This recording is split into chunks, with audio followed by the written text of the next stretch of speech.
And thanking God, it is the scripture that we had read, amen, about the body. The body. Just visualize your body. Amen, with all the organs, with all the limbs. Amen, na-visualize nyo na ba? Na kung saan, you rise up in the morning, you will rise up in the morning and then, kompleto ka pa rin. Right? You're still complete. You're still whole. You're still alive and strong. We remember our theme for this month, and that is from self-reliance to unity in the church. Have you remembered the message last week? What's the title?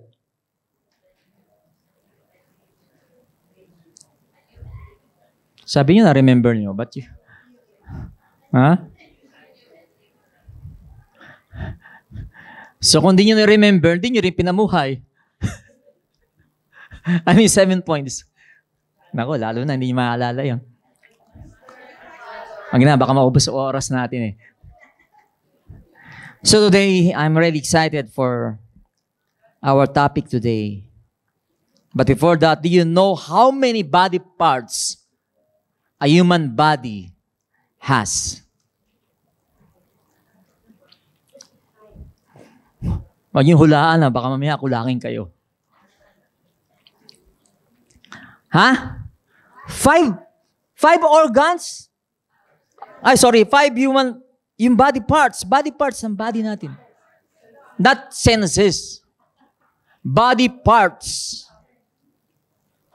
Hindi niyo alam. Sige. Kasi ako, hindi ko rin alam. Tingnan ko lang sa Google eh.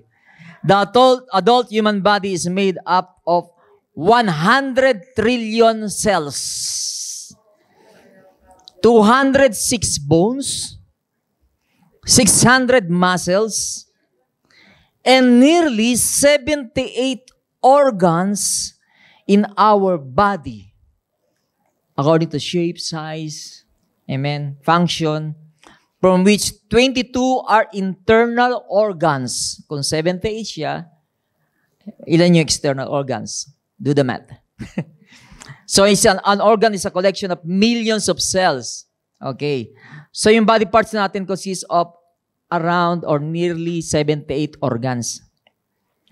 And among these 78 organs, 5 organs are considered vital for survival or important for us to survive. How many can guess that? 5 organs natin. Heart. Huh? Lungs. Kidney.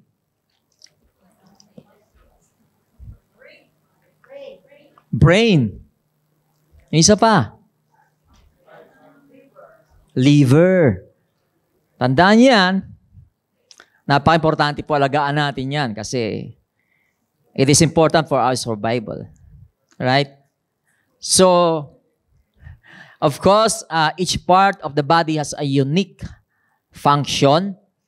And when you say those 5 organs are considered important, of course, every part of our body is important. Amen. They have unique function. Each has a unique function.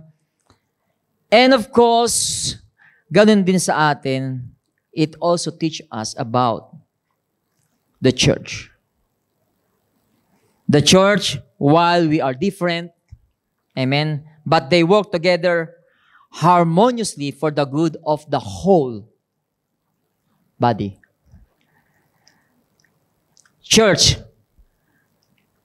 body of Christ. The meaning of the church is body of Christ. Amen. Hindi po siya cathedral or sabihin natin building. Hindi po yun ang church. Church sa Bible means the body of Christ because Christ is the head of the church. He is the head of the body.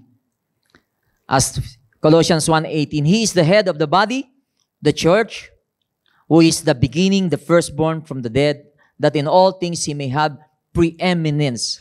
Pag sinabing preeminence, He has the high importance or status. of importance.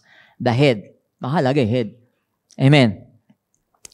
So, nakita natin from Scripture that the body of Christ is one.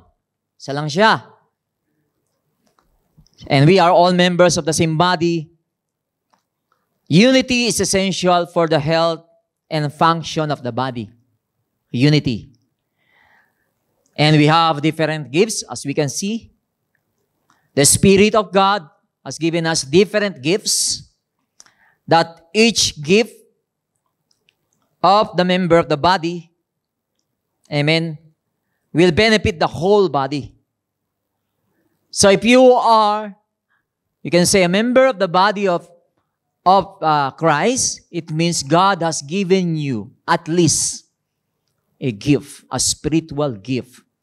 And that gift is not meant for you to keep it, but to share it, to use it, amen, for the benefit of the whole body. So gifts are for the good of the body, to serve and build the body, and we have to use our gifts for personal gain or glory also.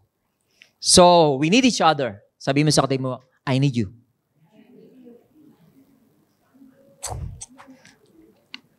Huwag yung sabihin, kailangan ko ng 100. O yung, hindi ko sinabi yun, ha? I need you. We are interdependent. Okay? We are interdependent. Depende tayo sa bawat isa. That's what it means. And we have an important role to play. Unity is very essential to have an effective service, to have effective ministry. Amen. In this church, we have our mission and vision that God has given to us. And we should know that mission and vision, that we can have the same mind. Amen. Magkaroon tayo ng mindset na ito pala yung mission at vision ng church. And we can walk or journey on the same vision. So we are all equal in Christ. All of us are important in the body of Christ. Despite na marami tayong, there are diverse of gifts, of spiritual gifts, we are equal in Christ. Masabi natin there's no hierarchy in the body. Okay? Wala siyang ganon. So, the title of our message today is, tadanan, basahin po natin. May Tagalog dyan, iba kung mababasa niyo. Unity in diversity, in Tagalog, Ferdinand. Pagkakaisa sa pagkakaiba. Okay?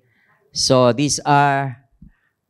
we're going to look at the 7 essential elements for achieving successful unity within diversity.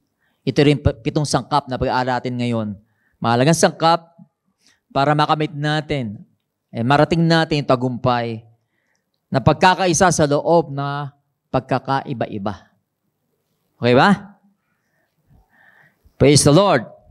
So, we're going to look at first, love in one accord. Sabi niyo, heart, di ba? Napakahalaga ng heart. That's why the Lord says, love the Lord with all your heart. Not just a portion of it, not just a part of it, but your whole heart. Love the Lord with all your heart, with all your soul, with all your strength, with all your mind. In Philippians 2:2, sabi diyan, fulfill my joy. Paul wrote this book, these epistles. Fulfill my joy by being like-minded, having the same love, being of one accord, of one mind. Accord means agreement. In one agreement. So, yun daw pag-ibig na may pagkakasundo-sundo. May agreement. At ano yun? Yung same love. We have that agreement on that same love. Of course, alam po natin yan kung ano yung love na yun. Yung agape kind of love of the Lord Jesus Christ. Right?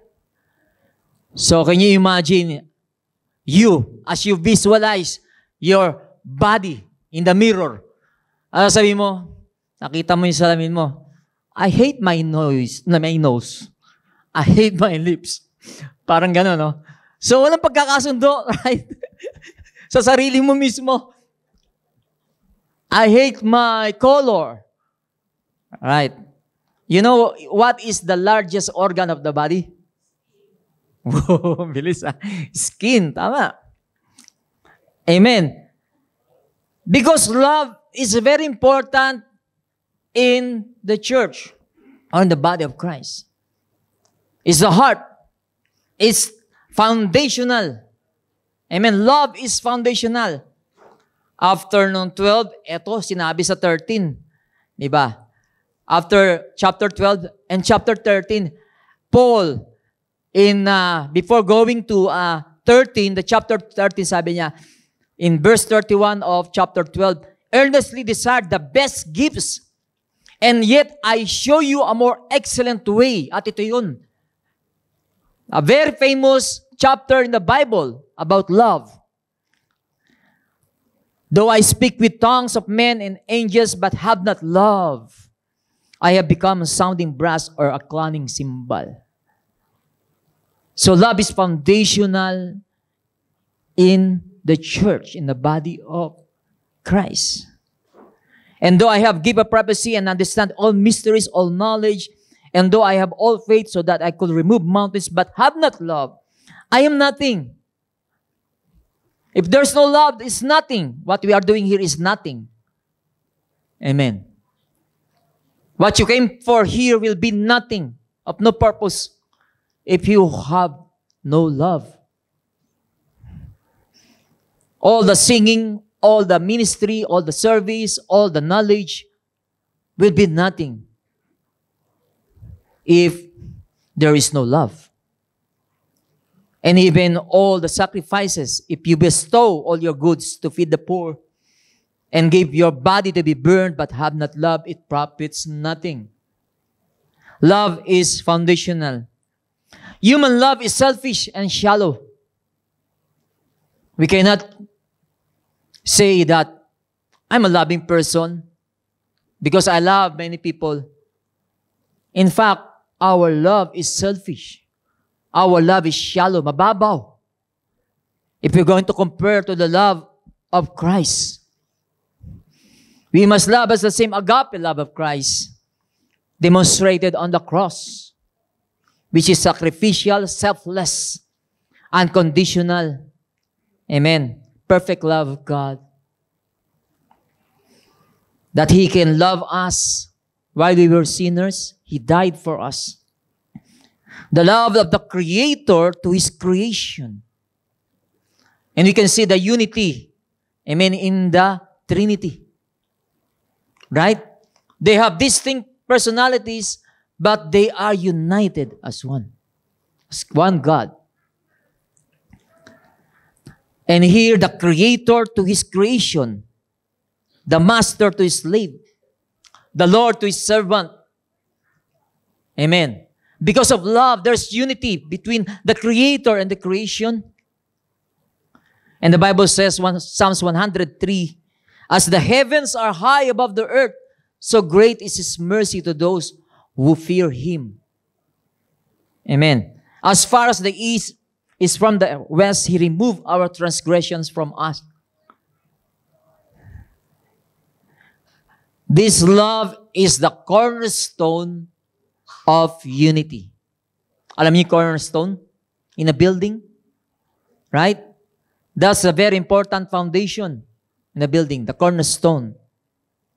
Because when you have this love, amen, and by the way, God has given us the capability to love as He loved. That's why the second greatest commandment is love your neighbor as you love yourself. Love is the cornerstone. Even it overshadows and every differences. Amen. You can apply this also in different entity. For example, the family is a very important entity in our community. Without love, the family will not survive. A relationship will not survive.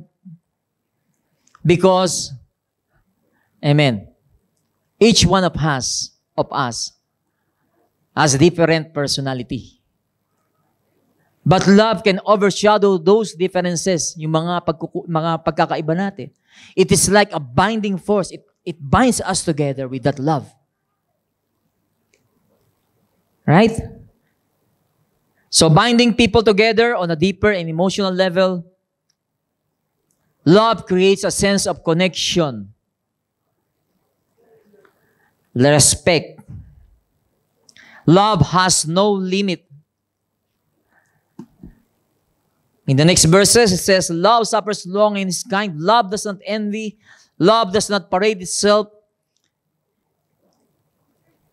or not puff up, does not behave rudely, does not seek its own, is not provoked, thinks no evil, does not rejoice in iniquity, but rejoices in the truth, bears all things, believes all things, hope all things, endures all things. Love never fails.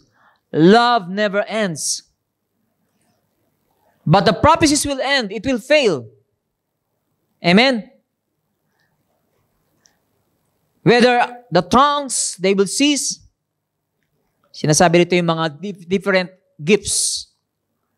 The different gifts. Prophecy, speaking in tongues, interpretation, knowledge. Sabi, everything, all will vanish, but love will never fail. It has no limit. It will never fail. And because love is the greatest gift. Abide, faith, hope, love. These three. But the greatest of this is love.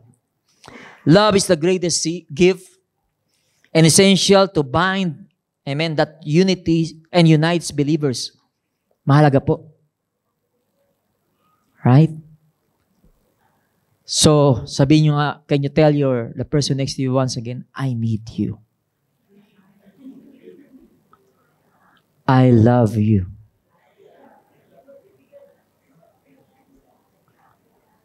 Nowadays, saying I love you becomes a corny word because they don't understand what real love is. It's based on emotion. It's based on condition. When we're saying love, it's based on situation. But the genuine love of God, amen, binds the body together and creates a sense of belonging. Sasabihin nyo, love is foundational. Number 2 is pursue humility. Pursue humility. Also very important aspects or elements, ingredients to achieve successful unity within diversity. In 1 Corinthians 12, now indeed there are many members, yet one body, and the eye cannot say to the hand, I have no need of you. Nor again the head to the feet, I have no need of you. No, much rather those members of the body which seem to be weaker are necessary. If the skin is the largest organ, what is the smallest organ of our human body? So, hindi niya alam. That's the pineal gland. And that is located near the center of our brain. It's very small, but it's very important. Amen?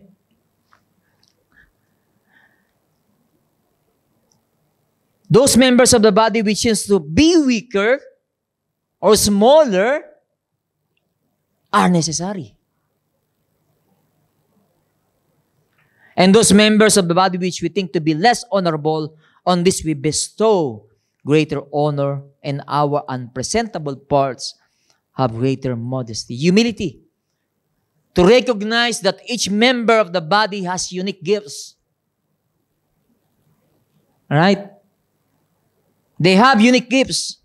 If you have that mentality, when you meet your brothers and sisters, you will be excited to meet them, to talk to them, because God has put a uniqueness in that person, unique gifts on that person, because no person is superior to one another in the body of Christ. Humility, we can say, promotes a spirit of respect and cooperation. When you have that humility, that you are not above that person, you are equal. Because as the Spirit resides on you, the Spirit also resides on that person. As the blood of Jesus cleanses person, also the blood of Jesus cleanses person. We are all under grace. Amen. No one is superior to one another. We are all living by the grace of God. Unity through humility in Philippians 2:3-4. Let nothing be done through selfish ambition or conceit, but in lowliness of mind, let each esteem others better than himself. Naisip na ba natin yan? That you can say to your brothers, sisters, when they say, brother, you are good. But you will say, oh, brother, you're also good. Maybe you are better than me. Let each of you look not only for his own interests, but also for the interests of others. God resists the proud, but gives grace to the humble. It's very easy to take pride.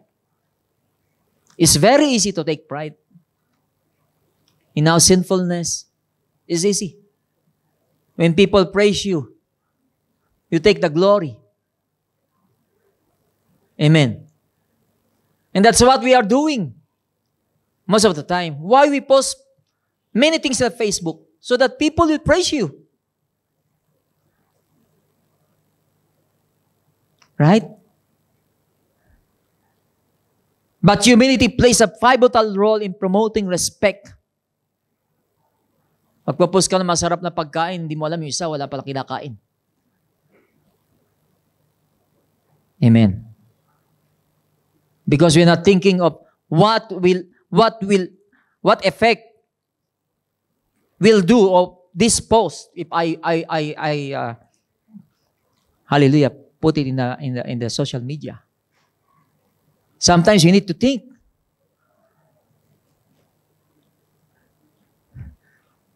Is this what I'm doing? Will it encourage people? Or make them discouraged or disappointed in life?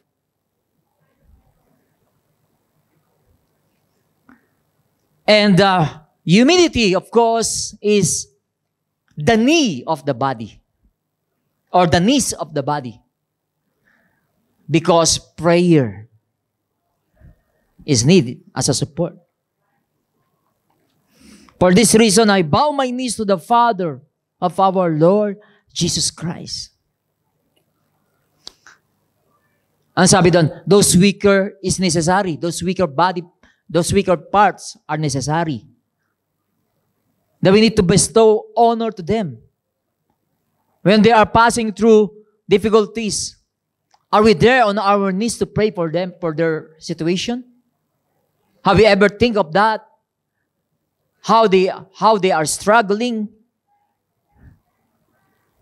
Humility is the knees of the body. I remember Moses was a very humble person. Of course, In the Old Testament, sabi doon, more than all men, Moses was very humble who were on the face of the earth. Because when Miriam and Aaron rebel against Moses, Moses is there to pray for Aaron and Miriam. Intercede for them. Even though they are throwing blame and stones to Moses or mud, but he was there praying for them. When the nation of Israel was blaming Moses of bringing them to the wilderness, the same thing. God told Moses, because of these stiff-necked people, I will make you a nation from you. I will destroy everyone. But Moses, because he's very humble, he prayed unto God. He bowed on his knees and intercede for the nation. And it's very important in the body of Christ. Right?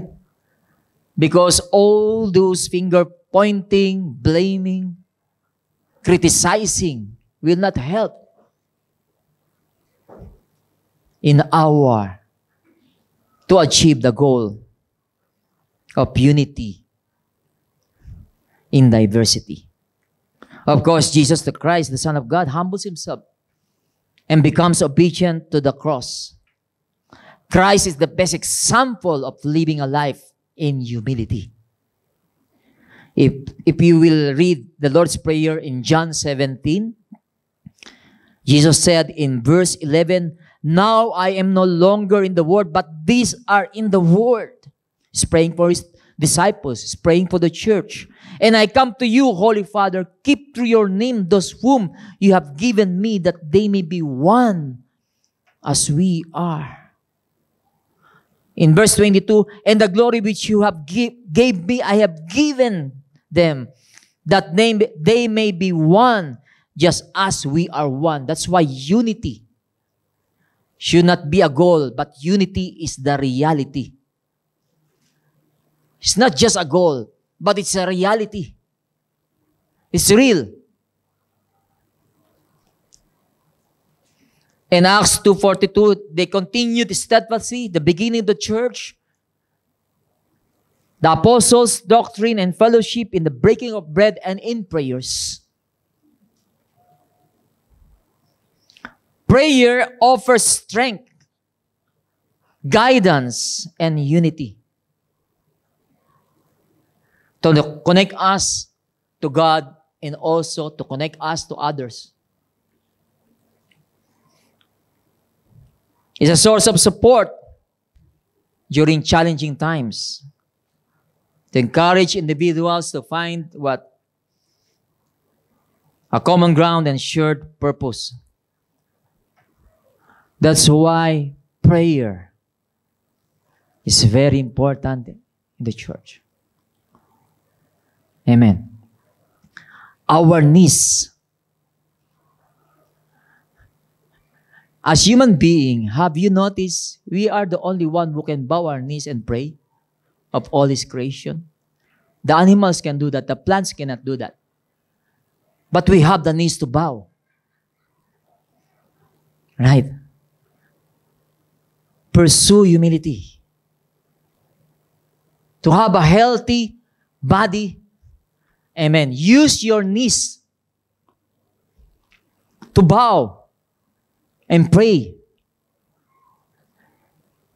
Praise the Lord. You know, every morning it is my daily exercise to bow my knee. And you know what? It's really, God is so amazing. He's not only concerned about the spiritual life, also about our physical body. Because if I miss kneeling down, you know, I feel some pain in my body. It's like my daily exercise. Instead of doing your exercise like planking ba yun? Planking. Why not do the kneeling? You are in a physical exercise, also a spiritual exercise. Right? Bowing, prostrate your your head before God.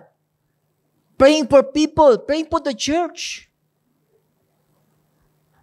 We are, these times is really an uncertain times. And I just talking to somebody, this week I had a struggling in my sleep because my first cousin-in-law died suddenly. And not only that my cousin-in-law is, I grew with him. Amen? I grew with him. He's just 54 years old. I'm 55. So nakita niyo yung gap. And we are very close. And Tuesday morning, I just received in the text that he died. And I really shouted and, what is this, Lord? Uncertain things will come each day. Amen? We don't know. And then to waste our time doing nothing. Pray. Pray is for everyone. And everyone can do prayer. Right? Everyone. Those who have money can pray. Those who don't have money can pray. Those who are old can pray. The young can pray. You have no excuse not to pray.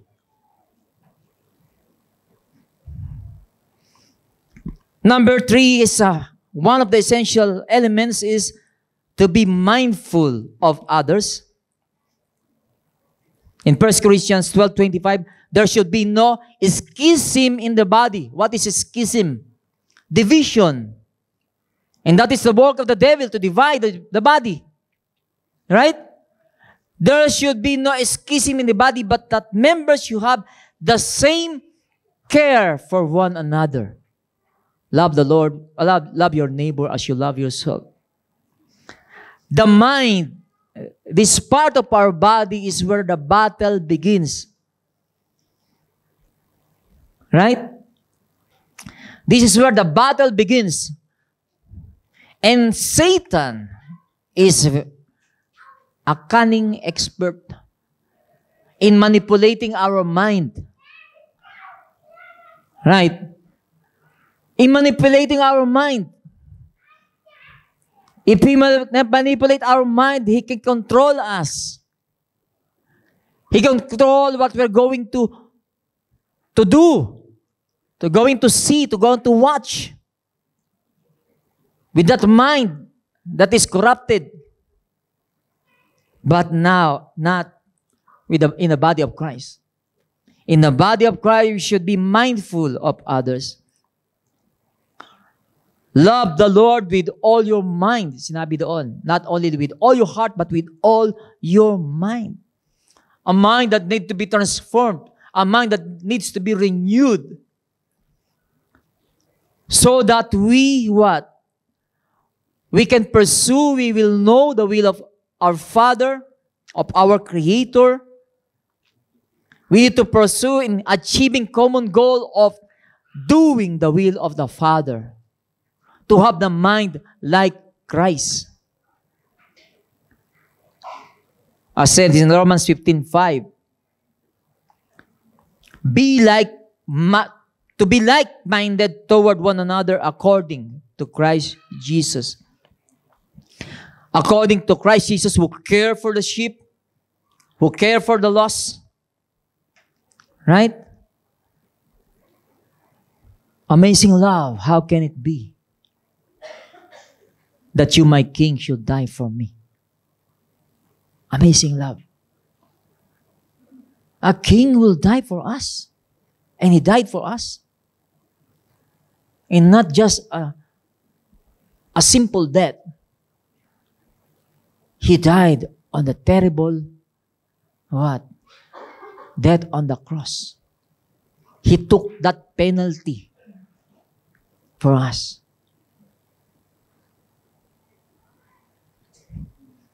What is man that you are mindful of him? In Psalms chapter 8. What is man that you care for him? Who are we? That he visited us here. He who created the stars, the moon, the skies, the universe.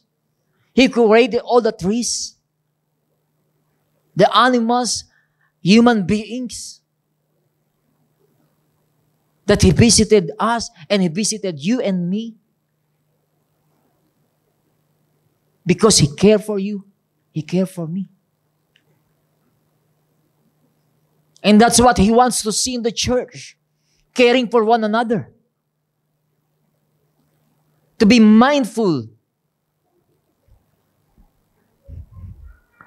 of one another. Number 4, seek to honor others. 1 Corinthians 12, 23 to 24. And those members of the body which we think to be less honorable, on this we bestow greater honor. And our unpresentable parts have greater modesty. But our presentable parts have no need. But God composed the body.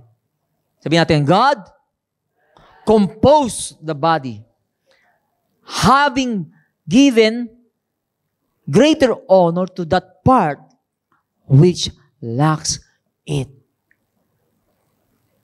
It means to say that there are parts that still lacking, but God is giving honor to that part who is lacking, or which is lacking. It means respect, honor, respect. We need to respect and acknowledge and value differences in pagkakaiba-iba natin. Respect that.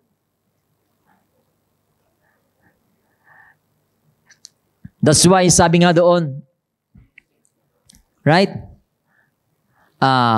Sa verse 15, if the foot should say, because I am not a hand, I am not of the body, so I am therefore not of the body. Yung mga ganun. Hindi kita ka-level.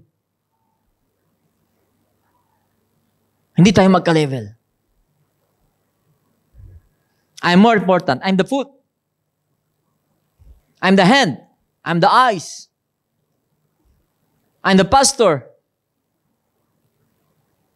I'm the leader. I pay my tithes. Respect. Because it creates a safe, inclusive environment. Merong ganun. Right?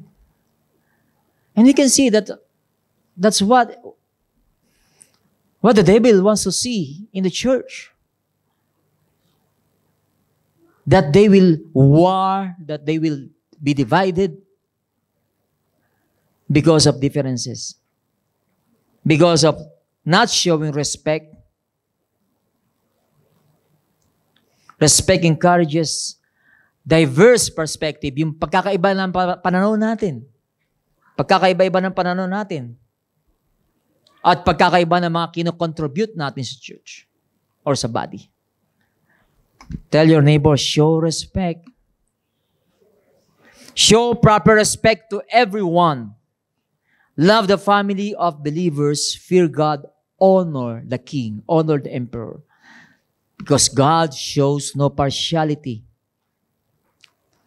Sabi sa Romans 15, in Romans 15:1, we then who are strong, tayong malalakas, ought to bear with the scruples of the weak, yung weakness ng mga mahihina, and not to please ourselves. So, in honoring, it means, in seeking honor to others, it means you become the legs and the feet and the toes of the body. Right? Ang pangit naman, siguro yung toes ninyo magkakapareho ng itsura. Alam niyo ba yung toes? Hindi yung trees. Pores. Yung toes ninyo, sa feet ninyo, di ba iba-ibang size, iba-ibang shape? Different size, different shape, right? And you know what? The big toes is very important. That's why in the Bible, when somebody conquered an army, they cut the big toes. Why? They cut the big toes of those soldiers. All. Why? Because the big toes are used for running. If you don't have big toes, you cannot run fast. Right? Kita nyo? Ngayon naiintindihan yung mga function ng parts natin, ng body natin. But how about the church? Amen? How about in the church? We need to show respect. There are people who cannot run from temptation. And what we need to do? Sabi, you who are strong needs to bear the scruples of the weak, yung mga mahihina. Kayong mga malalakas. Yes, there are moments that you are weak. There are moments that you are strong. That is the church. Hindi tayo pare-parehas ng kondisyon kadalasan. Amen? Hindi.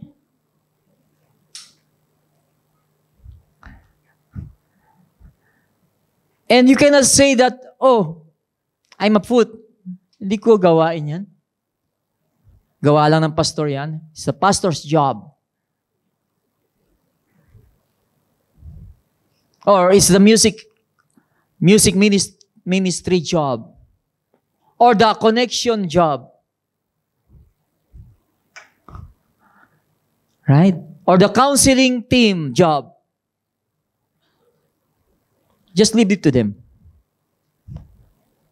It's like you are saying, I am not a hand, I am not of the body. But God's giving you gifts. By the way, do you know that you have a gift? A spiritual gift? Huh? Do you know? Or maybe you have spiritual gifts. Those gifts are meant to use. To use for the profit of all. For the profit of the body.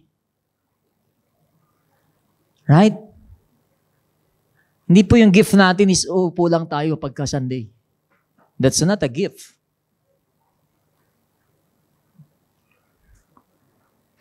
Or you just come here. Come and go. Why not use your spare time? Just spend time after service. You can talk to somebody. Maybe they have some issues that they are facing, and then you can pray for them. Be mindful. Seek honor, respect. Right? Baka minsan when we are coming to the operatory, and then you are noticing that somebody is not cannot offer anything, and doon agad tayo mag-criticize. Maybe they have something that they are facing right now, financial problems. Amen? That is the church, that is the body. Kung ano ang sakit ng kalingkingan ay sakit ng buong katawan. Should be like that. It's a beautiful Proverbs. And that's true. We need to feel it. Right? We need to feel it. Don't be what? Mga manhid. O kalus yung heart natin. Because nagiging familiar na lahat. Familiarity brings contempt. It doesn't promotes respect, kundi contempt. Pag naging familiar tayo. Ganon din sa mag-asawa, di ba? Na walang respect is gone when familiarity arises in the relationship. We need to have that intimacy. That is the relationship that God wants us to have. And I thank God because we started after service, we have the fellowship. And I can see people now knowing one another. Amen. Praying for one another. That's what we are promoting here. If you're not a member, it's okay. If you are not a member of the body of Christ, it's okay. But if you are a member of the body of Christ, it is very important. So that you will know what is happening to other parts or other members of the body. You are the legs and feet and toes of the body. You know, unity without diversity leads to uniformity. Right? And thank God dito, hindi tayo naka-uniform. Yung mga church yata. So, ang pangit, di ba, kung uniform. Ang pangit, di ba, ang isang body, puro mata. Ang body, praise the Lord. Ang isang body is puro paa. So, yun ba yun? Amen. That's why diversity is beautiful. God formed us in that way. Yes, unity without diversity leads to uniformity. Yes, we are called to conform to one master, to his kingdom. We are called to conform to his commandment, the word of God. But we need to realize that Lord asks differing things from each of us. Hindi pare-pareho. Right? Some have been called to eat pork. And others is not called to eat pork. Some have the gift to dance. Some have the gift to sing. Others don't have. Some has the gift of speech. The Lord said, shout. And some didn't have. God didn't ask him to shout or to be silent. Some are extrovert. Some are introvert. But nowadays, when you say introvert, parang less ka. Mas maganda yung extrovert. You know what is extrovert means? Extrovert means you are strong outside. And when introvert means you are strong inside. So wala pong ano dun. Equal po yun. Dalasan narinig ko pag introvert, parang ayokong kausap to. Boring. But you don't know his strength or that person's strength by being an introvert. Doon siya binigyan ni Lord ng gift eh. Right inside. Some are called to weep. Some are called to rejoice. But there's one Spirit and there are many expressions of faith. And that is what's happening to many churches now. We set these rules and regulations, follow. Kasi yun ang in preference ng leader. They just put heavy burden in the shoulder of the people. Ang sabi doon, but he didn't help with any one finger to help that person. There's so many rules, regulations about we need to be like this, we need to be as one as this. But there's beauty in diversity. Do you know that? There's beauty in diversity. In every relationship. Sa mag-asawa rin, di ba? Right? Because in diversity, that's a time na makita mo, you will realize how you care for that person. Amen? Halimbawa, your wife wants to go to mall And ayaw mo naman magpunta ng mall. Pero dahil mahal mo siya, pupunta ka ng mall. Kahit matagal siya mag-shopping, maghihintay ka.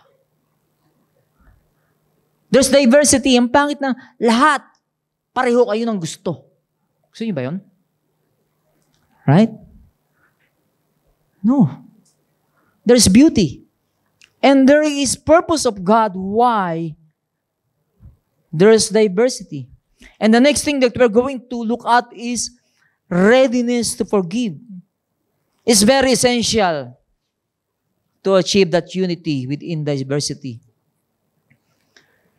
Sabi doon, get rid of bitterness, rage, anger, brawling, slander. Ano yung slander? Paninirang puri, pagchichismis. Along with every form of malice. Yung malice, hindi po yung malisya na sexual things na naisip natin. Malice is something like you see the person prospering and sabi mo, tao naman na to. Yung meron kang laging na-criticize pagka yung isang tao ay gumaganda yung buhay. Yun yung malice. Gusto mo lagi yung makita siyang nagdudusa.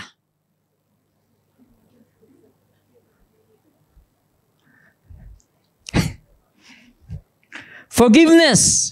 Sabi, get rid. Alisin natin to. Saan? Sa puso natin.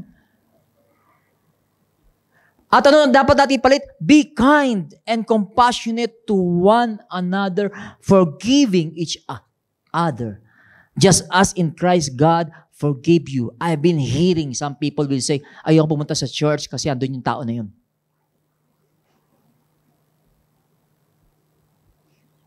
May mga ganun drama.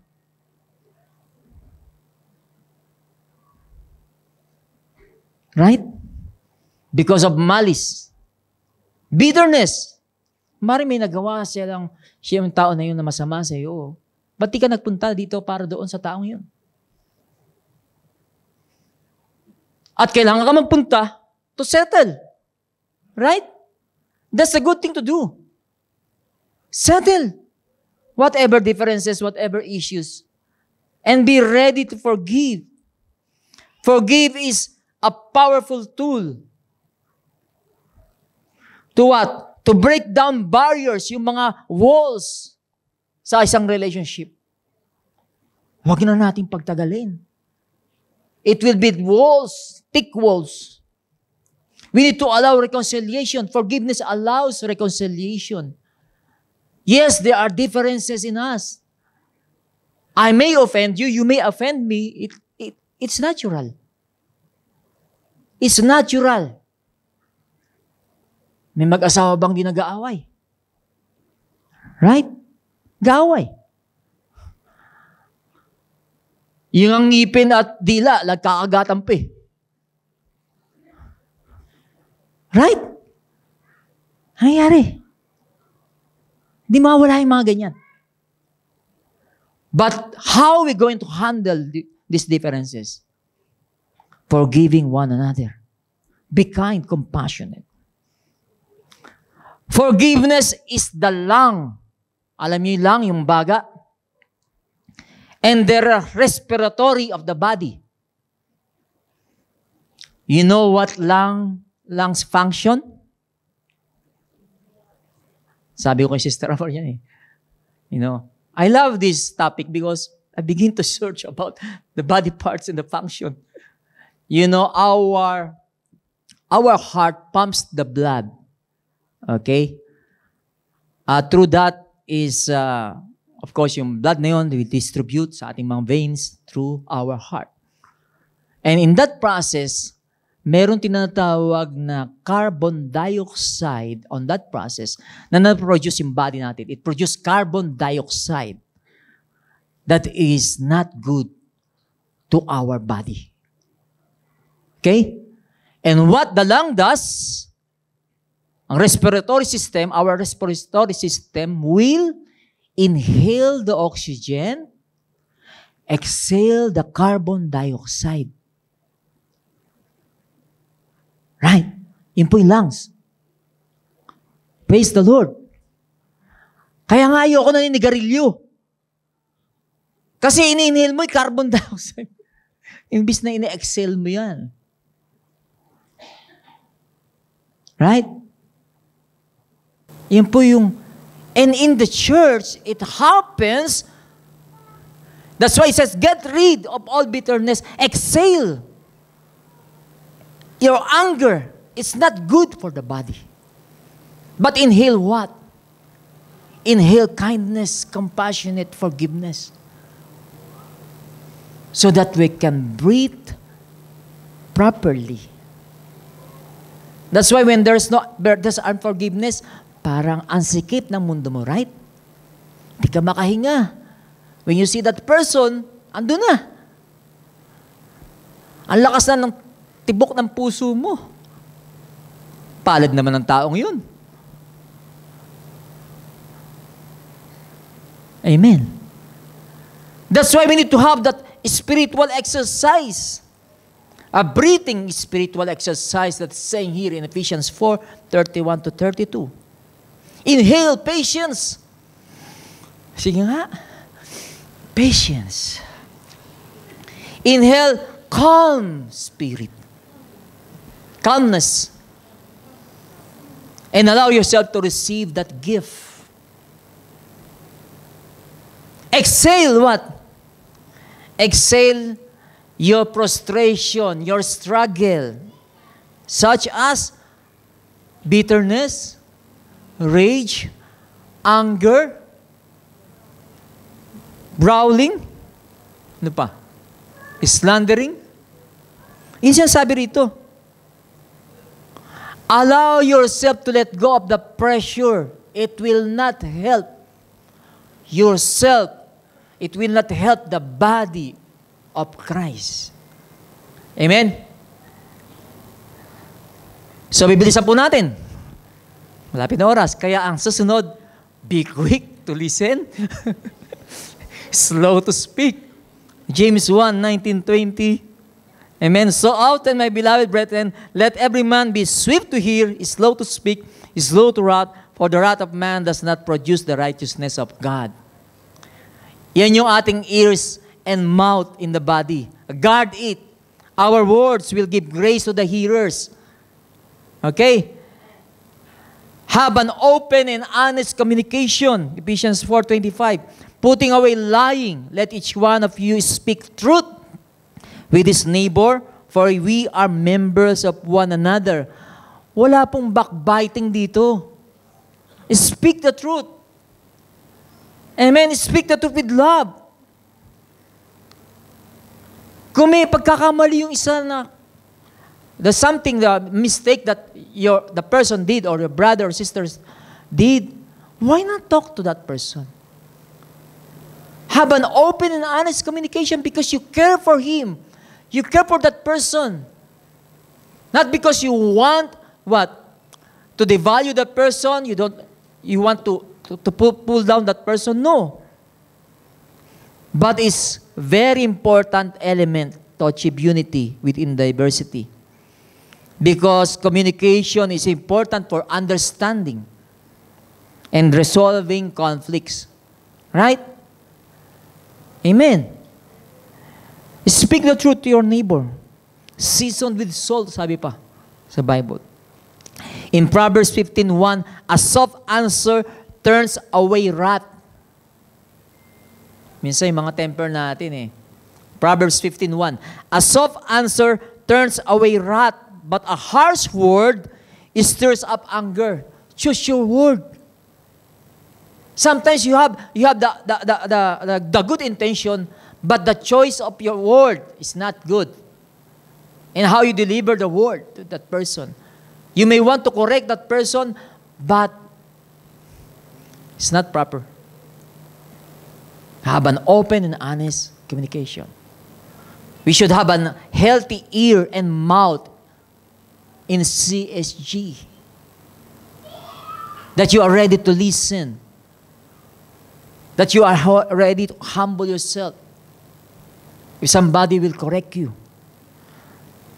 Last is serving one another. Galatians 5:13, for you, brethren, have been called to liberty, only do not use liberty as an opportunity for the flesh, but through love serve one another. Serving means you are the hand of the body. Our hands should be healthy. Our hands meant to bless and to serve. In Acts 2:45, the disciples sold their possessions and goods and divided them among all as anyone had need. Ganon sila nag-care. Common lang ito, sabi. Ganon, pinag-isa nila ang kanilang ari-arian. Pinag-isa ang kanilang ari-arian, binenta nila upang ibahagi sa lahat.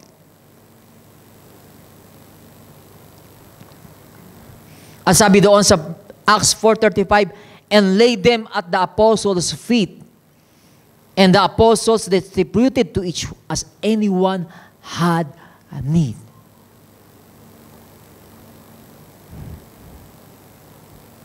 They have all things in common.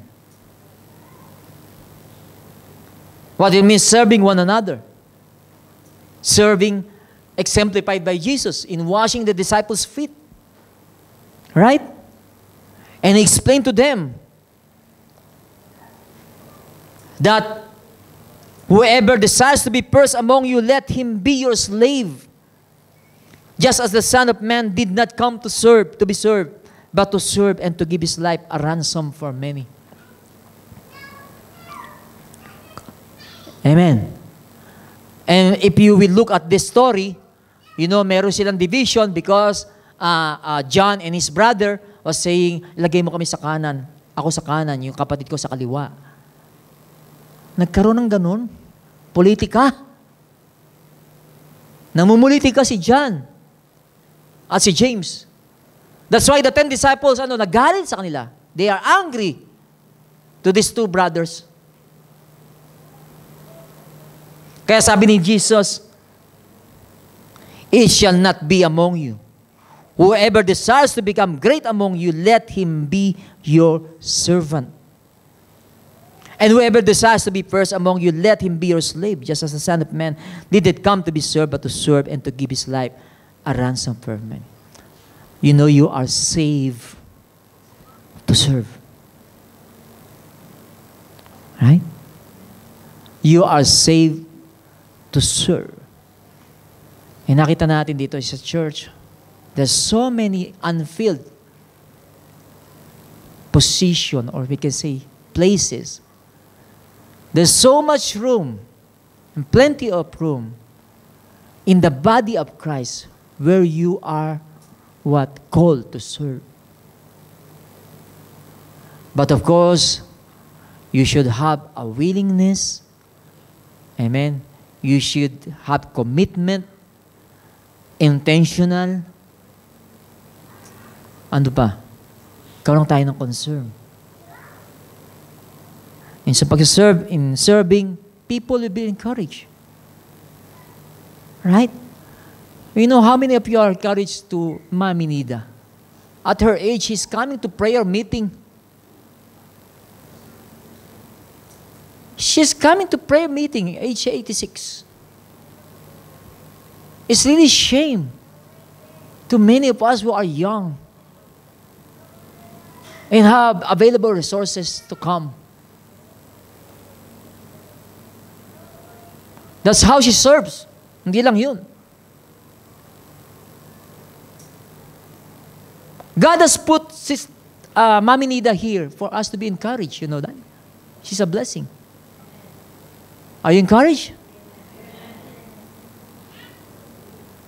Not only her. Are you encouraged? Or are you giving encouragement? Your life.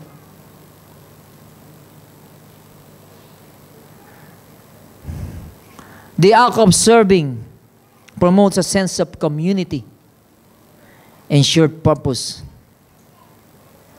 Let us work towards common goal and contribute to the well-being of others. Yes, maintaining unity within diversity is very challenging. Especially when we face disagreements, when we face conflicts. But in such situation, let us remember these 7 essential elements for achieving successful unity within diversity. And embracing diversity also will help you in your personal growth. Right? It will benefit you as a person. So remember the 7 essential elements for achieving successful unity within diversity. First, love in one accord. Second, pursue humility. Third, be mindful of others. Fourth, seek to honor others. Number 5, readiness to forgive. 6, be quick to listen, slow to speak. And of course, last, serving one another. Let's have a couple of personal reflections. Amen. So the first one is what approaches you can apply to cultivate unity and harmony within the church, despite varying beliefs, backgrounds, and experiences. Number 2 is how can you overcome personal biases or prejudices to better embrace diversity. God bless you. Thank you, church.